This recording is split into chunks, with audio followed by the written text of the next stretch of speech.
Dennis Prager still believes that the 2020 election was stolen, even though he has no evidence. There's no doubt in my mind there was cheating. I have no proof.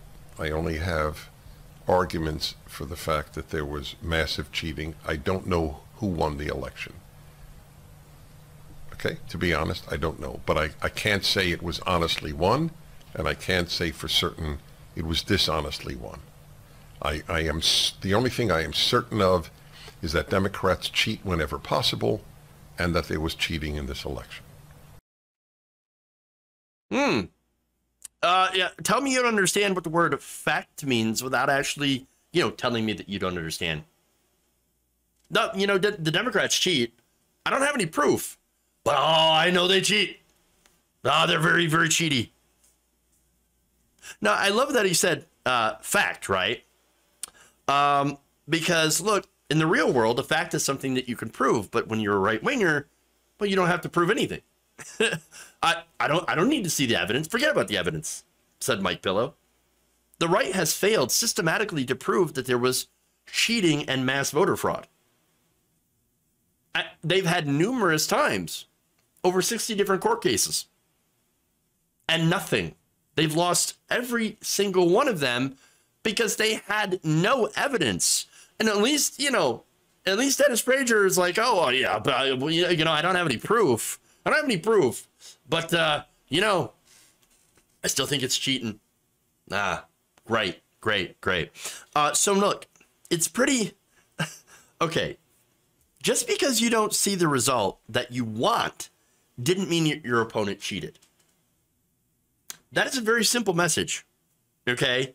But it's ironic because all of this really says, or really points out that the side that claims to say that facts don't care about your feelings, well, they have a lot of feelings about this.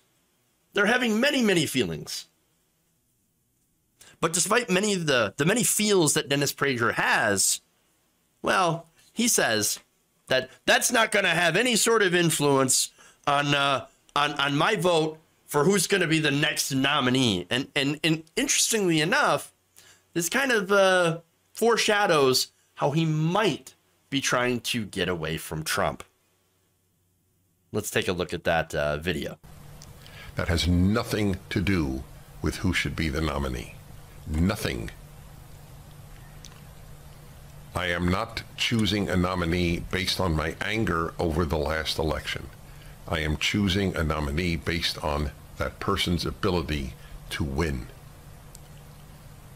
I said this when Donald Trump did not go to Georgia, or did not go enough.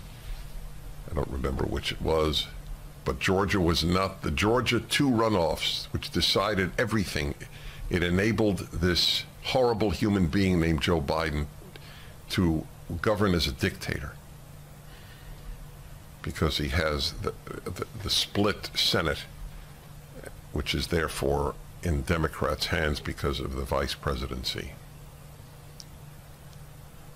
I said at the time, the issue was Georgia, not the last election. The issue was Georgia, not the last election. So let me just address the dictator portion. So Joe Biden's a dictator. Really, a dictator? What has he dictated lately? How has he acted like a dictator? Or is this another one of those things that you also don't have to have proof for, but you believe anyway? Again, Joe Biden, and I criticize him for this all the time, ran on the idea that he would reach out to Republicans. Now, how's that worked out? Let me give you the quote here that he said back in 2019. He said, "The thing that will fundamentally change with Donald Trump out of the White House, not a joke, because I'm assuming people laughed at him, is you will see an epiphany occur among many of my Republican friends." Now, that goes along with Obama saying, oh, the fever will break, and then finally we can work together. We can work together to pass legislation. How's that worked out? Not very, very well. But see, Dennis Prager wants you to believe that Biden is a dictator and that the Democrats cheat, even though there's absolutely no evidence of either. No, you want to know why you lose? It's because your policies fucking suck. Even their own voters like things like Medicare. And allowing that program to negotiate prescription drug prices and like things like free universal childcare. You know, it's funny, when Donald Trump was in office and when Republicans had all control over all the branches of government, they had the chance to pass legislation like that. What did they do? Their major legislative achievement during that time was tax cuts for rich people. That's it. Tax cuts for the rich.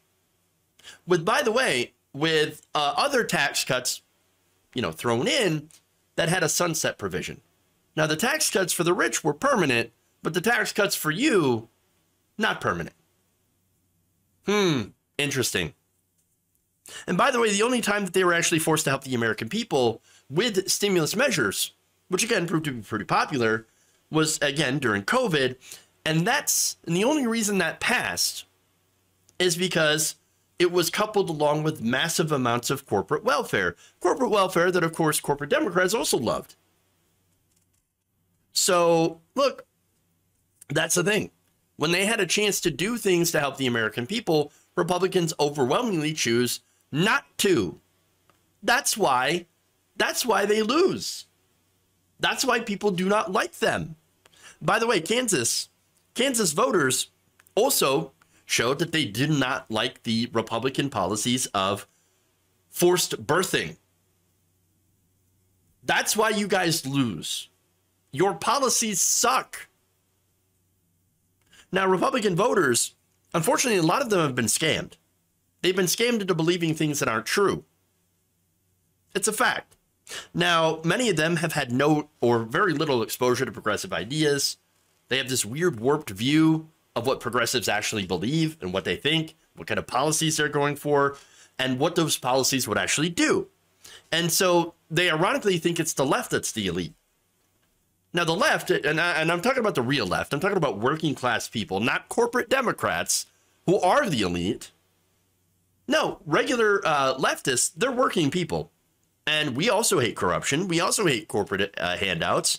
And we also hate the elites, people like Dennis Prager.